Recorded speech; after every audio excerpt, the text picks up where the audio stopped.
அனைவருக்கும் வணக்கம். இன்றைக்கி நம்ம ஆட்டு ரத்த பொரியல் செய்வது எப்படின்னு பார்க்க போகிறோம்.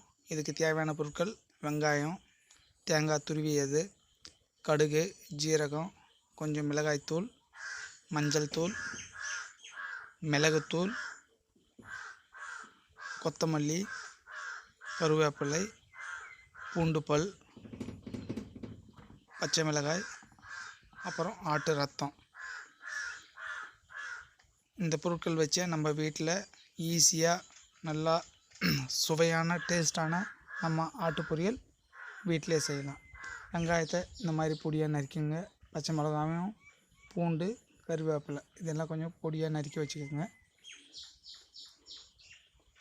தேங்காய் துருவல். ஆட்டு ரத்தம் கடையிலே உப்பு போட்டு தருவாங்க, அது உரையாமல் இருக்கிறதுக்கு. இருந்தாலும் நீங்கள் கையில் நல்லா இதுமாரி மசாலிச்சுங்க. அது ஃபுல்லாக கரைச்சி விட்டுங்க, கொஞ்சம் கட்டியாக இருக்கும். ஆட்டு ரத்தம் சில பேருக்கு தெரியாது, வீட்டில் யாரும் செய்கிறது கிடையாது, கடையில் தான் சாப்பிடுவாங்க. ஆனால் நம்ம வீட்லேயே நல்லா டேஸ்ட்டான, நல்லா ஹோட்டலில் கிடைக்கிற டேஸ்ட் மாதிரி நம்ம வீட்லேயே கூட ஈஸியாக செய்யலாங்க. இது இரும்பு சத்து அதிகம், ஐரன் விட்டமின். இதை சாப்பிட்றதுனால நம்ம உடம்புக்கு நல்ல ஒரு ஹெல்த்தியான, உடம்புக்கு நல்ல ஒரு இது கிடைக்கும். இதை ஈஸியாக நம்ம வீட்டிலே செய்யலாம். சில பேர் ரத்த பொரியல் எப்படி செய்கிறது தெரியாமல் கடையில் போய் ஹோட்டலில் இல்லை வேறு எங்கன்னா வாங்கி சாப்பிடுவாங்க. அதை நம்ம வீட்டில் எப்படி ஈஸியாக செய்கிறதுன்னு இன்றைக்கி பார்க்கலாம். முதல்ல ஸ்டவ் பற்ற வச்சுக்கோங்க. சூடு கொஞ்சம் சிம்மிலே வச்சுங்க, அதிகமாக வீட்டில் இது பண்ண வேணாம். வானல் வச்சுக்கிட்டு நம்ம நார்மலான குக்கிங்க்கு யூஸ் பண்ணுற ஆயில், ரீஃபண்ட் ஆயில் யூஸ் பண்ணிக்கலாம். உங்களுக்கு வேணும்னா கொஞ்சம் டேஸ்ட்டுக்கு நெய் யூஸ் பண்ணிக்கலாம். பட்டர் சேர்க்கும்போது கொஞ்சம் டேஸ்ட்டு கிடைக்கும் நல்லா. இப்போது கடுகு, ஜீரகம் இது எல்லாம் அது எண்ணெய் ஆயில் சூடாகிட்டு மாதிரி போடுங்க. ஆயில் சூடாகாதுக்கு முன்னால் போட்டோம்னா அந்த பொரியாது, அதனுடைய டேஸ்ட்டு கிடைக்காது. இப்போது நறுக்கிய பூண்டு அந்த பல்லுகள் சேர்த்துக்கலாம். சேர்த்து நல்லா கொஞ்சம் அதை கிளறி விட்டுக்கலாம். கூட பச்சை மிளகா, நறுக்கிய பச்சை மிளகாவை சேர்த்துக்கலாம். கருவேப்பிலை நல்லா வதங்கி வரட்டும்.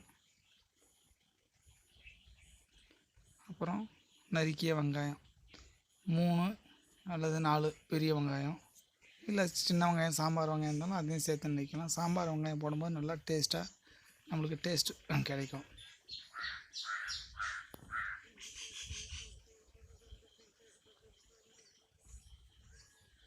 உப்பு இப்போ தேவையான அளவு கொஞ்சம் திட்டமாக போட்டு இந்த வெங்காயம்லாம் வதக்கிறதுக்கு உப்பு சேர்த்துக்குங்க.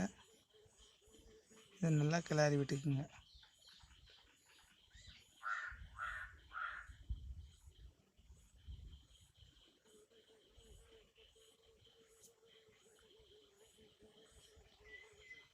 இப்போது மஞ்சத்தூள் லைட்டாக சேர்த்துக்குங்க.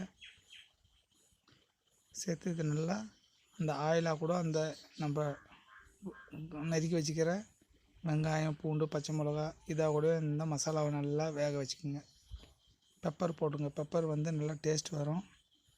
அந்த ரத்தத்தோட ஸ்மெல் கொஞ்சம் இல்லாமல் நல்லா கரெக்டாக நம்மளுக்கு பார்க்குறது நல்லா டேஸ்ட்டாக இருக்கும். நல்லா அந்த ஸ்மெல், ரத்தத்தோட ஸ்மெல் வராதுங்க அதில். இது நல்லா வதக்கி விட்டுக்குங்க. இந்த மசாலா இந்த வெங்காயம், நம்ம நறுக்கின இந்த பூண்டு, பச்சை மிளகாய் இதாக கூட நல்லா மிக்ஸ் ஆகிக்கணும். சில பேர் அப்படியே மசாலா போட்டு உடனே இது பண்ணிக்குவாங்க. அந்த மசாலா வேக வைக்க மாட்டாங்க. இப்போ ரத்தத்தை சேர்த்துக்கலாம். ஆட்டு ரத்தத்தை நல்லா கட்டியாக இருந்துச்சுன்னா நல்லா கையில் உடச்சி விட்டுணும். இப்போ கொஞ்சம் ஸ்டவ்வில் சூடு நீங்கள் சிம்மில் இருந்து நல்லா ஆனில் வச்சுக்கோங்க. இப்போ ஆனில் வச்சுக்கிட்டோன்னா அந்த ஹீட்டை கரெக்டாக இருக்கும். நீங்கள் பார்த்துக்கினே வரலாம். அந்த ரத்தத்தோட கலர் மாறிக்கிட்டே வருது பாருங்கள். சேம் நம்ம முட்டையை புஜியாக பண்ணுவோங்க இல்லையா, சேம் அதே மெத்தட் தான் ஆட்டு ரத்தமும். ஈஸியாக வீட்டிலே செய்யலாம். குழந்தைங்களுக்கு கொடுக்கலாம். இரும்பு சத்து உள்ள அதிகமான இரும்பு சத்து உள்ள இது ஃபுட்டு இது. சில பேர் குழந்தைங்கள்லாம் இதை தெரியத்தே கிடையாது. நிறைய குழந்தைங்களுக்கு ஆட்டு ரத்தம் யாரும் இதை இது பண்ணுறது கிடையாது.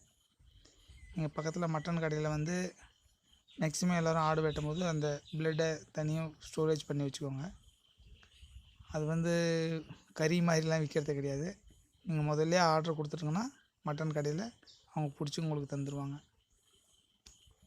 இது ஆட்டு ரத்தம் இல்லை ஆட்டு கறி மாதிரி விற்பாங்களான்லாம் நினைக்கக்கூடாது. இப்போ நம்ம துருவி வச்சிருந்த தேங்காவை இதில் சேர்த்துக்கணும். சேர்த்து நல்லா கிளறி விட்டுக்குங்க. இதில் முட்டை கூட போட்டு செய்யலாம். அதுவும் நல்லா டேஸ்ட்டாக இருக்கும். நான் முட்டையை சேர்க்கலைங்க. நீங்கள் வேணால் இதில் முட்டையை கூட ஆட் பண்ணிக்கலாம். எக் ஆட் பண்ணும்போது உங்களுக்கு டேஸ்ட் வரும். இதில் என்ன ஒன்றுன்னா அந்த முட்டையை ஆட் பண்ணும்போது அந்த நம்ம முட்டை அந்த புஜியா அந்தனுடைய ஸ்மெல் வந்துடுச்சுன்னா அந்த ஆட்டு ரத்தத்தோட டேஸ்ட் நம்மளுக்கு கிடைக்காம போயிடும். அதனால் நான் முட்டையை சேர்த்துக்கல. ஆனால் உங்களுக்கு வேணும்னா நீங்கள் சேர்த்துக்கலாம். சேர்த்தும் சாப்பிடலாம். இது நல்லா கிளறி விட்டுக்கிட்டே இருங்க. நம்ம ஆனில் சூடு அதிகமாக வைக்கும்போது கீழே அடி பிடிக்காமல் பார்த்துக்கணும். இது நல்லா கிளறி விட்டுக்கணும். உங்களுக்கு இப்போ நல்லா கொஞ்சம் ரத்தம் இதுவாகிடுச்சுங்க. நறுக்கி வச்சுருந்த நம்ம கொத்தமல்லி மல்லித்தழையை ஆட் பண்ணிக்கோங்க. இதில் ஆட் பண்ணி நல்லா கிளறி விட்டுக்குங்க. இப்போது நமக்கு நல்ல டேஸ்டான ஆட்டு ரத்த பொரியல் சேம் ஹோட்டலில் செய்கிற மாதிரி. ஏன்னா ஹோட்டலில் எதை போட்டு என்ன செய்கிறாங்கன்னு தெரியாது. பட் டேஸ்ட்டாக இருக்கும். நம்ம வாங்கி சாப்பிட்ருவோம். வீட்டில் செய்கிறதுனால நமக்கு நம்மளே க்ளீன் பண்ணி எல்லா ஐட்டமும் நம்ம கண்ணு முன்னாலே நம்மளே போட்டு செய்கிறதுனால நம்மளுக்கு நல்லாயிருக்கும்.